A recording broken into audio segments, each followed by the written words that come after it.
Hey everybody, thank you guys for stopping by. Hope you guys are having a good weekend. I hope you guys are staying safe and having a good time. We're going to try something new for the channel today. We're going to go outside of our wheelhouse a little bit. We're going to do an album review.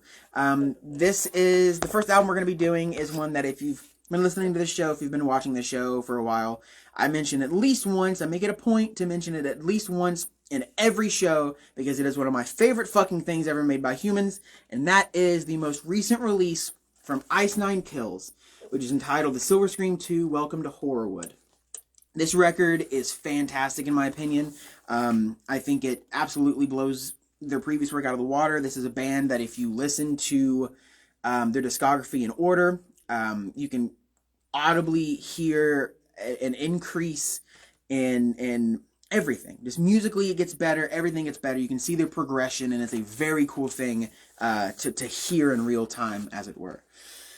This record dropped October 15th of last year. Coincidentally, also the same day, I'm sure it's not coincidentally, but the same day that Halloween Kills dropped, so nice synergy there. I appreciate that. This is, of course, coming off the back of their wildly successful, if I can speak, 2018 release, The Silver Scream. Prior to that, they released a record with, of course, very, very good success. Every Trick in the Book, that, of course, every track on that record was based on a different novel. So it was very cool, very unique. They then would take that success, amplify it into a natural evolution of that concept, and give us the Silver Scream. That record, every track was based on a horror movie, a horror franchise. Freddy, Jason, Michael. They do Silent Night, Deadly Night, which is a real obscure movie. I highly recommend if you haven't seen it. Very cool, very clearly they were trying something new, and thankfully it paid off for the band. Launched them into the stratosphere, absolutely did wonders for the band commercially and artistically. Fantastic. Really set the stage for what the band would become in following years. Fast forward to last year, they dropped Welcome to Horrorwood. And, of course, the hype was already there. We'd already, heard Silver Scream. And that album is, I listened to it as well. It is fantastic. Highly recommend it. That album is fantastic. So where could they go from here? The answer, in my personal opinion, is up. Up, up, up, up. So much better. Musically, everything that you could possibly want from a record. It's a perfect sequel about a genre that notoriously has shit sequels. So that's kind of funny as well. We'll begin the album. The opening track is Opening Night. That is not really a song. It's just sort of setting the stage for what we can expect for the overarching story, because there is an overarching story to this record. That being that these tracks were uncovered by the LAPD and used as crucial evidence against Spencer Charnas for the brutal slaying of his fiance. Spencer Charnas, of course, is the front man, the vocalist for Ice Nine Kills. This is a great premise in that this album, of course, every track is based on a horror franchise. However, we do still have an overarching villain, that being the Silence, which is maybe Spencer in a mask. It's absolutely Spencer in a mask. But I like the concept that after the events of the Silver Scream, writing all these songs about Michael and Jason and Jigsaw and shit like that, he's now almost become corrupted by it and is now a slasher villain himself. It's a very cool concept, really well handled. Opening track basically recounts all that in a very cool, ominous way. Spoken word. And it ends with, these tracks will, be known as Welcome to Horrorwood. You hear a button get pressed, a play, if you will. Welcome to Horrorwood, track 2, the title track then begins. This song is a great dovetail from the first track. Starts out melodic guitar, very soft vocals, very good introduction to the record. And this is the one track between both Silver Scream records that has nothing to do with a pre-existing horror franchise. It is setting the stage for the story that Spencer and Ice Nine Kills are giving you with the music, the accompanying music videos as well, which I highly recommend checking out, and the overarching concept of this album. It kicks in. It has, of course, a very melodic opening. Bam! It kicks in and it blows your fucking brains out like that bit in Tenacious D. It's fantastic. Great, heavy start to the record. Still very sing-along and still very catchy. That's the thing about Ice Nine Kills, is that no matter how, the heaviest song on this record, which we'll get to, heaviest song on this record still has some catchy shit in it, still has that kind of groove that will hook an audience, regardless if they're into metal or not. It's very, very creative writing on their part. The chorus, Welcome to Horrorwood, very punchy, very sing-along heavy, fantastic, like an anthem, if you will, I believe, for the fans of Ice Nine Kills. Track number 3, we go straight into A Rash Decision, which is the first track on the record about a film, this film being Cabin Fever. Full transparency, I'm not a fan of that movie, but to this band's credit, this song is fantastic. If you've seen the film, it fully encompasses little references and things like that to the film, and presents it in a way that is easily digestible and accessible to someone who maybe hasn't seen the film, or someone like me who wasn't a fan. It's still a tremendous song in its own right, and tonally is very different from the opening track as well. This, of course, has a very thrash-heavy chorus, very heavy. I would say heavier than the first one, the first track, Welcome to Horrorwood. It's very, it's not a thrash song, obviously, but the drums definitely convey otherwise. It's a very tremendous song. Familiar drum-wise, of course, I'm a drummer. Bailey, my co-host, is a drummer, so that's kind of what you listen to, but fantastic track to kind of get us in the going of, from now on, it's all about horror films, so hope you're prepared. Track 4, Salt and Batteries, is where it really just turns it on its head.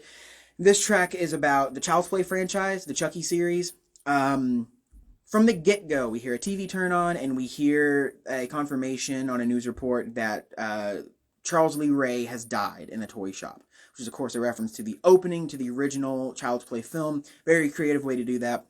We then turn the channel to hear that reports are being made that, my son's doll is alive. And so we're kind of already setting the stage. If you don't know going into the record that this is a Chucky song, you all of a sudden know it's a Chucky song.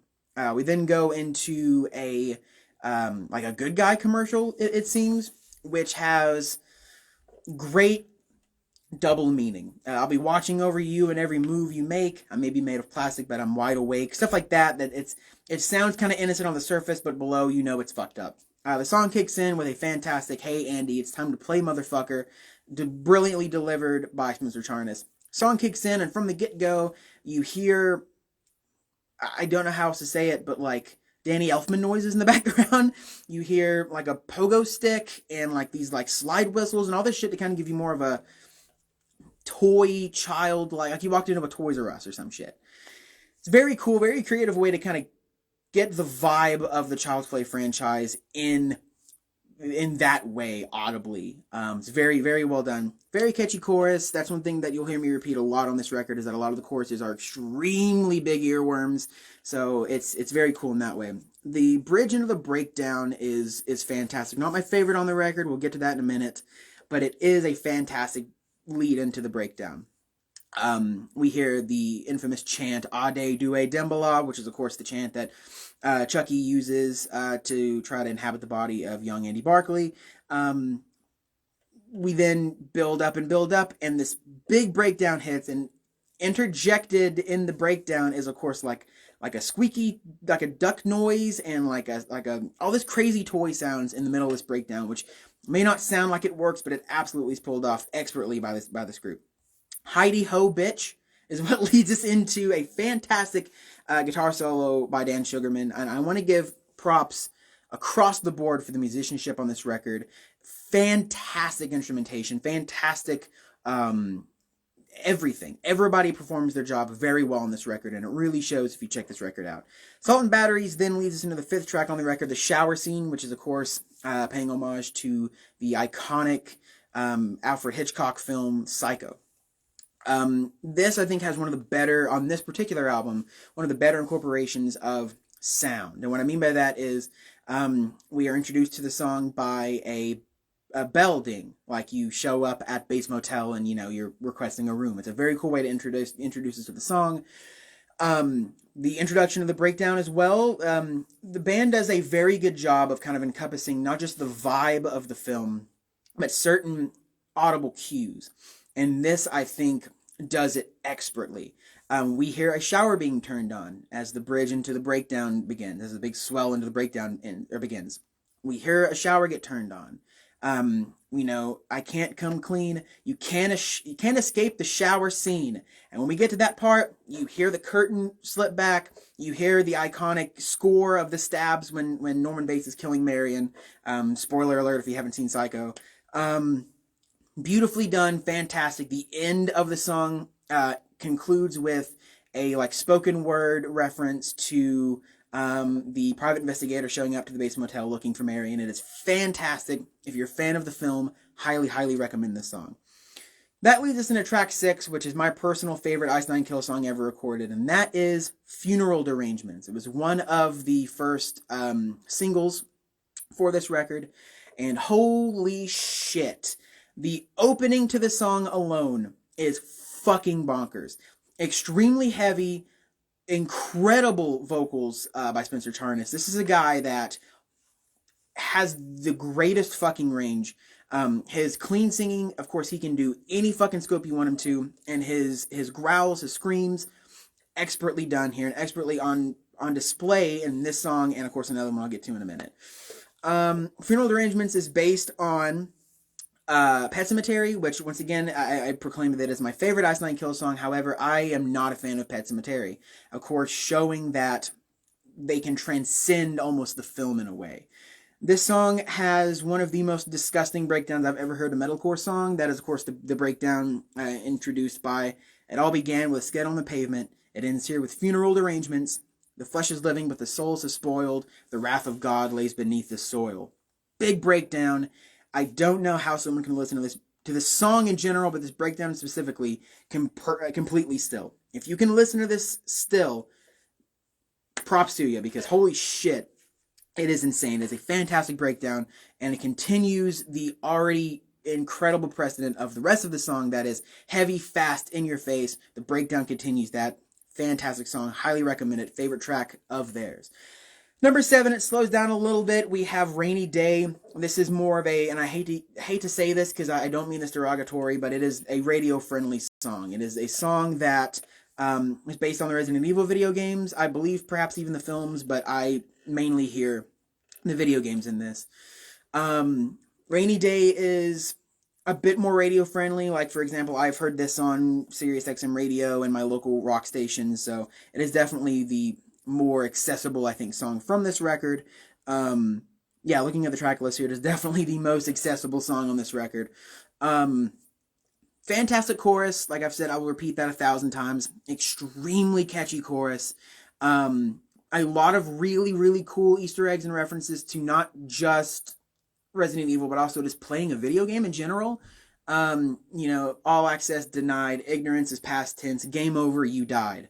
Big breakdown, fantastic. And for a radio song, for a song that I feel like they were trying to maybe penetrate a new market with this song, similar to Savage's on the first Silver Scream record, I think this still has a fucking disgusting breakdown. Very well done, very fantastic. The video I highly recommend as well.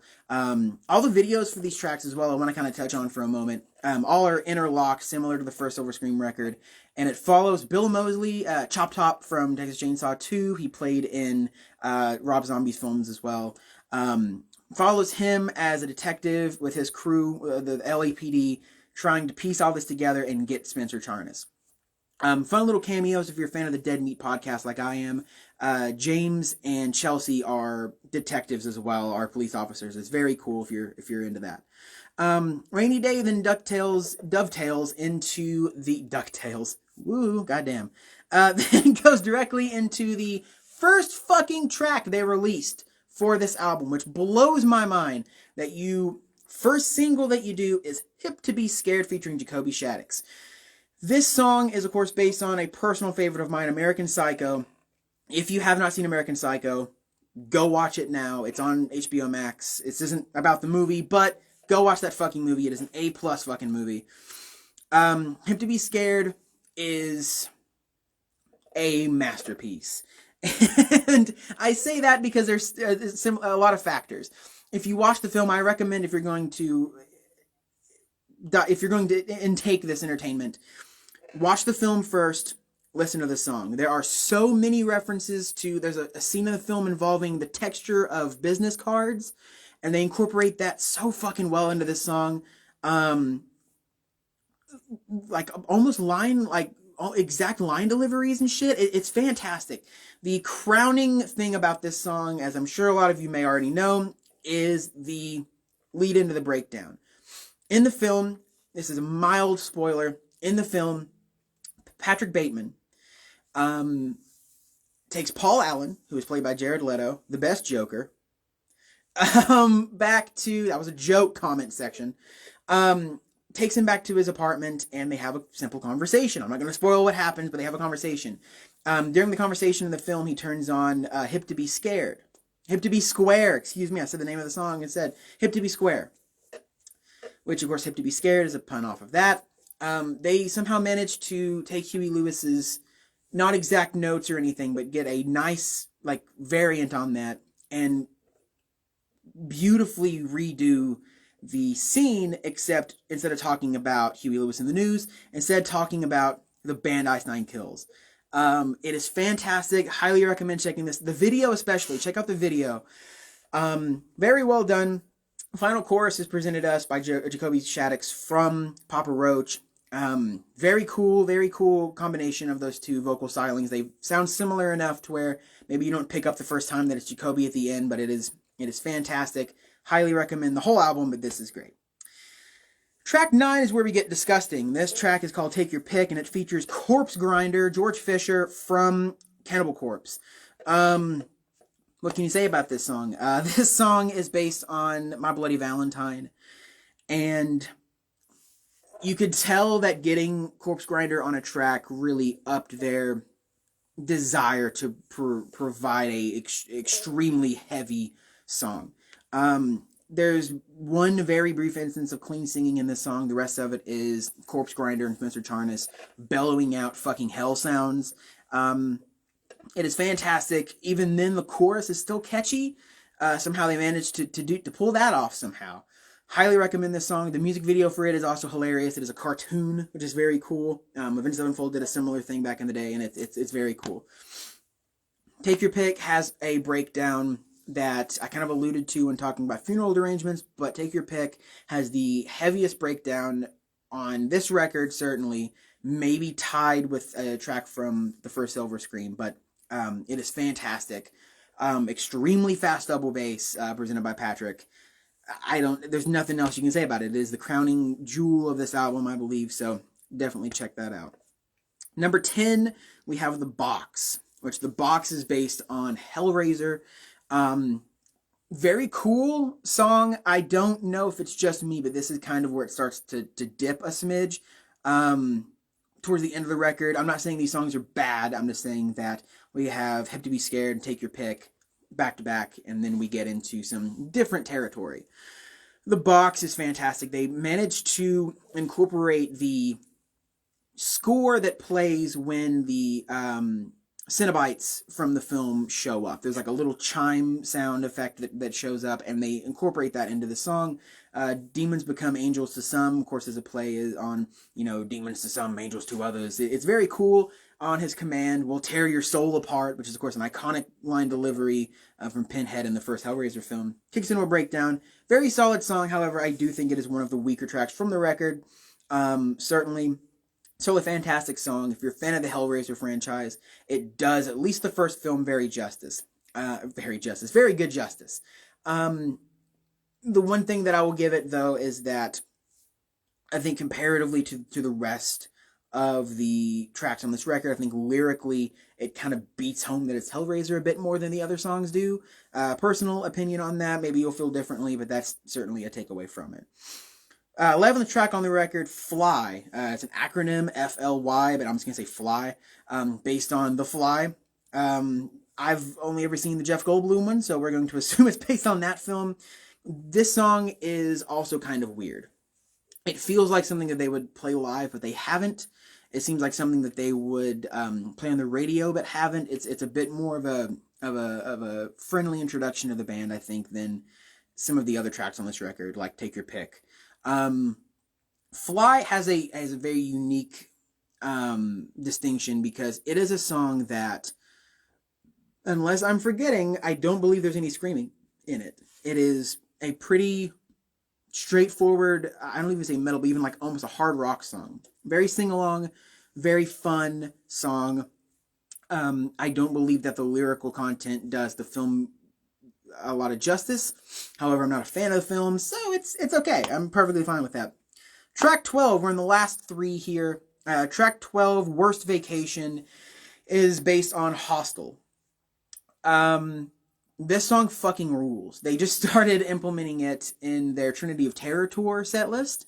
Worst Vacation has a lot of audible cues and things that remind you of Hostel. If you have not seen the first Hostel, I actually recommend that one. I've not seen two, but the first one is a very fun film. And this track does it justice, in my opinion. This track has a German voice in it that accompanies Spencer, to kind of give the feeling of, if you've seen the film, they go to a foreign country and are trapped in this sick game by wealthy people. It's a fantastic film. I recommend it. We accompany that concept in this song by having dual vocals. We have a German representation in this song that almost sounds like Till Lindemann from Rammstein, but it is not. But we have that kind of very unique sound to this song. There's a lot of almost like industrial type sounds to it. It's a wild song. I highly recommend it. It's a lot of German speaking, a lot of German lines said as well. So it's very cool. It offers a very different flair to the rest of the record. We're going to go on now to the penultimate track on the record, which is a personal favorite. It is Ex Mortis, which is based on the Evil Dead films. I'm a huge Evil Dead film. I think out of all the franchises represented on this album, I think it is my favorite. Yes, definitely my favorite. Evil Dead is one of the best fucking franchises, and this song somehow manages to encompass a very weird franchise, full of retcons, full of weird tonal shifts, and they're able to make it both heavy and still kind of upbeat and playful like the films are. Of course, the first one is rated NC-17. It's a very scary early 70s movie, late 70s movie, pardon me. And then we have Evil Dead 2, which is kind of in the middle. Army of Darkness, which is a full-on comedy Three Stooges act, but it's a treat, and I recommend the trilogy to you. Ash vs. Evil Dead as well. This song manages to capture the feel and the tone of those movies in the most perfect way humanly possible. There are 1,000 references in this. We hear Groovy, which is an iconic Ash Williams line. We hear Swallow This, Join the Army of Darkness, Don't Resist. All these great references to the films.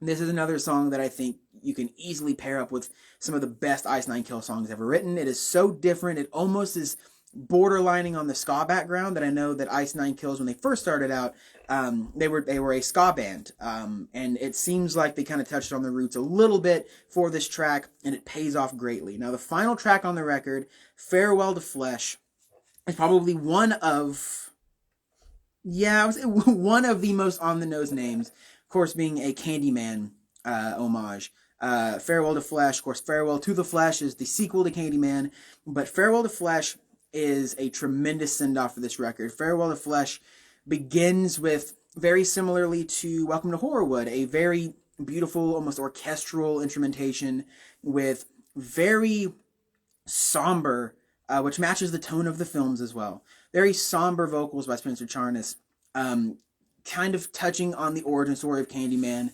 I'm trying not to say it 5 times, but touching on the origin story of the character and trying to, prepare us for that journey. Song kicks in, and you'll notice that it is a very good bookend for the record. The opening song, not the opening track, but the opening song, Welcome to Horrorwood, very pretty opening, bam, hits you in the face and doesn't let up. The last song on the record, very same way. It is very nice and melodic to begin, kicks in and doesn't let up. Fantastic breakdown, fantastic vocal work and instrumentation by this band. I think this is vocally one of Spencer's best songs that Ice Nine Kills has recorded. His range is explored very well. Musically, it shows the depth and the chop ability of everybody in the band. Fantastic song to end this record on. Farewell to Flesh, last song on the record. Farewell to the album. I'll plug it one more time. Ice Nine Kills' newest record. Welcome to Horrorwood, the Silver Scream 2. I honestly love this album. It's become kind of a running gag on the show, on Metal Everything, but I do bring it up at least once per show. I have the tat, I have the shirt, I'm a huge Ice Nine Kills fan, and this album delivers. So if you're a fan of good metal music, good metalcore specifically, if you're a fan of catchy choruses, killer breakdowns, incredibly talented musicians that craft a fantastic story over top of individual stories per song that are based on horror franchises that I'm sure you love and know, check out The Silver Scream, which is their first endeavor into this. Check out Welcome to Horrorwood. You will not be disappointed. If you haven't already as well, check out tickets for Blackful Bride's Motionless in White and Ice Nine Kills' Trinity of Terror tour, which is currently ongoing. Unfortunately, the closest one to my area is sold out, so next time. But I do want to thank everybody for bearing with me and checking in and watching this very brief album review. If this takes off and you guys receive it well and we get good positive feedback, who knows, we may continue this series. We'll get Bailey in on here to review some of his favorite records, Catalytic, Lamb of God, stuff like that. I'll do my stuff, Ice Nine, Avenged Sevenfold, that kind of stuff. So thank you guys for coming and check us out. I'm going to, of course, link the band down there. They have 1 billion followers, so I don't have to, but I will because I love them. I want to thank, of course, Bailey, my co-host and dear friend, for giving me the opportunity to basically just stroke this album's ego for a good amount of time. Everybody follow Metal Everything for cool metal news and cool metal interviews and hopefully more metal reviews, because this was very fun. Follow us. I'll leave everything down there. You can, of course, catch this on the replay on our Instagram. You can catch it on our YouTube channel as well. There's a link to that as well. But thank you guys for coming in and checking in. Everybody stay safe, have fun, stay metal, listen to good shit. Fuck yeah, I don't know how to close this. Have a good one.